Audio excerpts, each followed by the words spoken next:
Hi, I'm Brett Griffiths with the University of Michigan School of Public Health Writing Lab. This slideshow is intended to give you a couple of things to think about as you begin writing cover letters and embarking on your job search.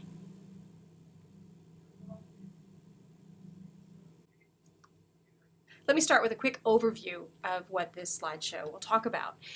The slideshow is intended to help distinguish between the cover letter and the resume, including the different audiences for those and the purposes specifically of the cover letter. It will describe some of the purposes of the cover letter in terms of different audiences who read them and describe some of the genre features expected in cover letters. It will offer tips for organizing your cover letter and for making it more persuasive, and it will provide models for organization and sentence structure. Let's begin by talking about the purpose of the cover letter. The cover letter has a couple of purposes. First, it's intended to guide the reader to a more efficient reading of your resume, and in some cases of your transcripts. You want to highlight specific information on the resume that you want your employer to notice. And the information you highlight on the resume may be different for different jobs. Therefore, your cover letter will change as you apply for different positions. You want to emphasize connections between your past work and your future work. That means you don't want to simply narrate what you have done in the past and leave it for your reader to figure out how those past experiences relate to the position for which you're applying. Instead, you want to indicate directly how those past experiences have prepared you to take on the job responsibilities outlined in the job posting. Finally, you want the cover letter to persuade your reader that you are qualified and that you're a good fit for the organization. That means, again, you're not telling a story, you're making an argument. In any writing situation, you need to identify your audience. In the case of cover letters, this is a little bit tricky because your audience really is your future employer. However, human resources personnel may also be reading your letter and deciding whether to sort your application into the initial pile for further consideration. There may also be additional members of a hiring committee, and some of those people may be in your discipline, but some might not be.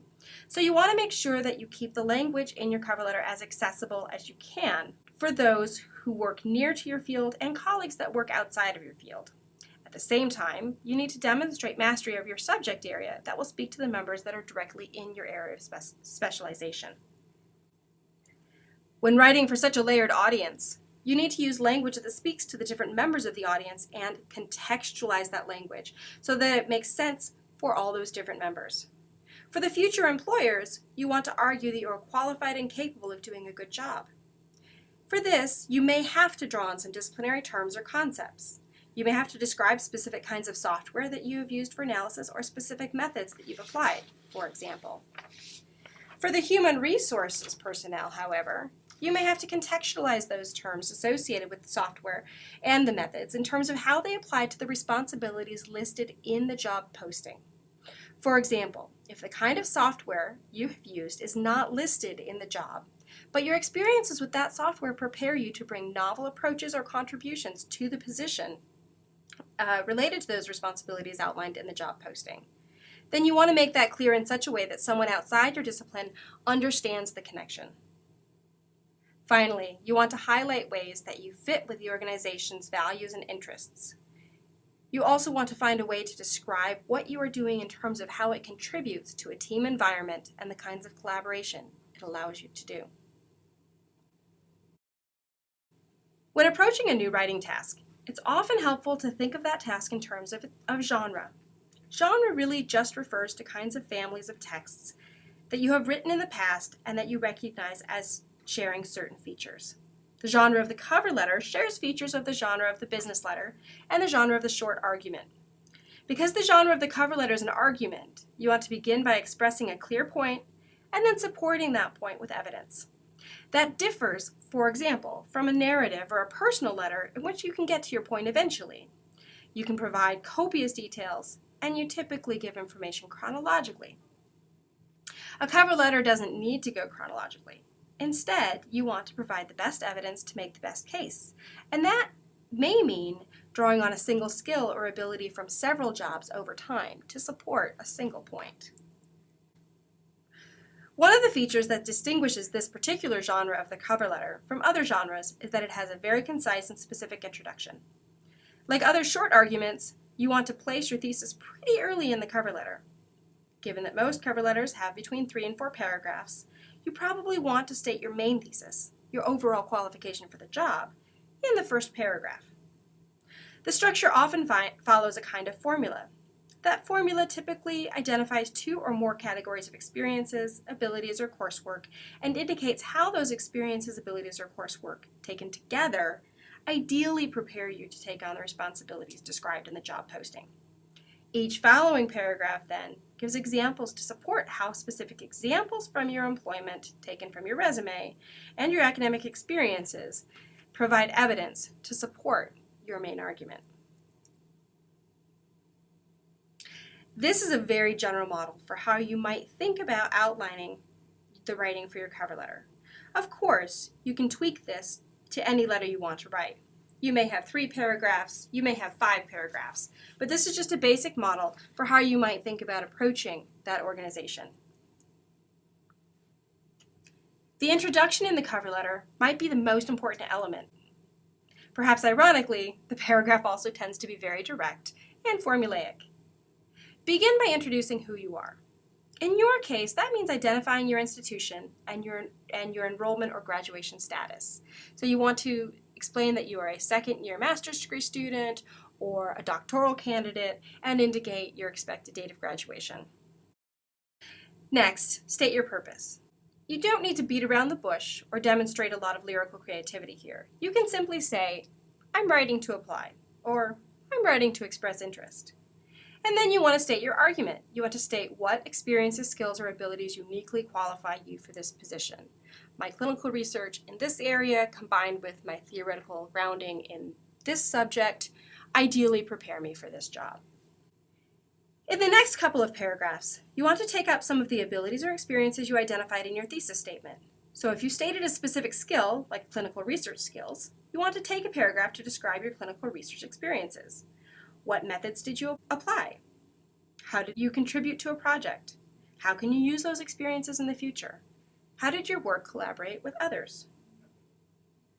You want to give very specific examples.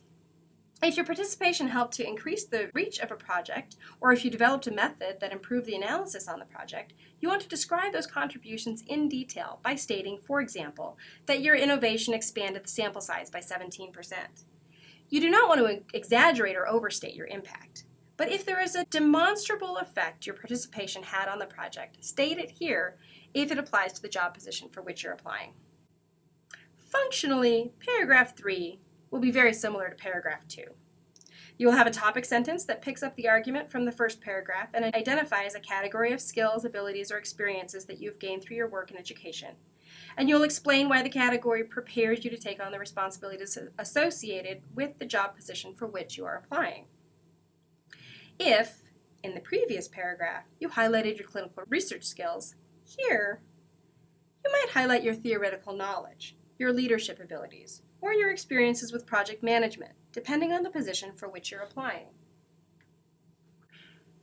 Regardless of how many paragraphs your letter has, your final paragraph will also be rather formulaic, like the first paragraph.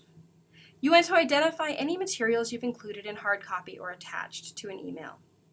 You do this because you want to make sure that your materials were received by your audience and give them an opportunity to let you know if they have not received them.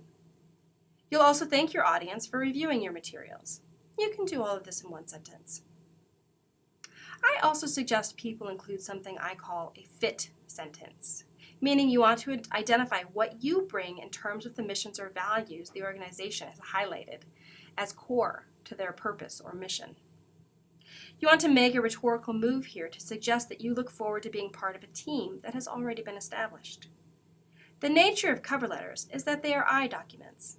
They focus on individual skills and abilities.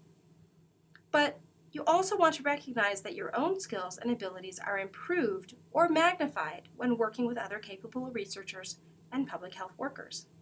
Therefore, you want to identify what you see as important or admirable about the team and about what they already have in place, as well as how you hope to bring your abilities and skills to contribute to that team. A couple of final notes on your cover letters. First, keep it simple. You don't want to take a lot of dares in your cover letter when you haven't met the future employer yet. Save that for the interview.